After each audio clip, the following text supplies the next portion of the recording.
இங்கே வந்து 1 2 3.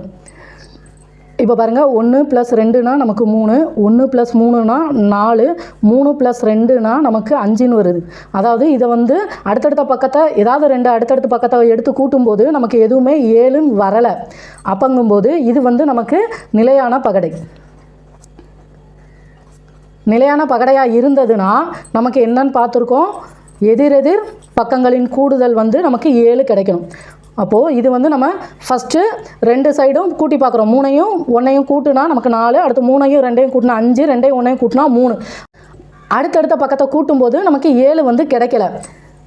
அப்போங்கும்போது இது வந்து அடுத்தடுத்த பக்கத்தை கூட்டி 7 கிடைச்சதுன்னா அது வந்து நமக்கு வந்து சாதாரண பகடை. இது வந்து 7 கிடைக்கல. அப்போ நிலையான பகடை. நிலையான பகடை இருந்ததுன்னா எதிரெதிர் பக்கங்களின் கூடுதல் 7 கிடைக்கும். இப்போது 2ஓட எதிர்பக்கம் என்னன்னு கேட்டாங்க அப்படின்னா 2ஓட எதை கூட்டினா 7, 5 கூட்டினா 7. அடுத்து 1ஓட 6 கூட்டினா 7, 3ஓட 4 கூட்டினா 7. இப்போது ரெண்டாவது நம்பரோட 2ங்கிற எண் இருக்கிறதுக்கு ஆப்போசிட் வந்து நமக்கு 5 இருக்கும். 1க்கு ஆப்போசிட் 6, 3க்கு ஆப்போசிட் வந்து 4 இருக்கும். இதை கொஞ்சம் நல்லா பார்த்துக்கோங்க. நிலையான பகடையாக இருந்ததுன்னா அதனோட எதிரெதிர் பக்கங்களின் கூடுதல் வந்து நமக்கு 7 கிடைக்கும். அப்போ நிலையான பகடைனா கண்டுபிடிக்கிறதுக்கு நம்ம ஃபஸ்ட்டு அடுத்தடுத்த பக்கத்தை கூட்டணும். ஏதாவது 2 பக்கத்தை கூட்டும்போது 7 வந்ததுன்னா அது வந்து நிலையான பகடை கிடையாது, சாதாரண பகடை.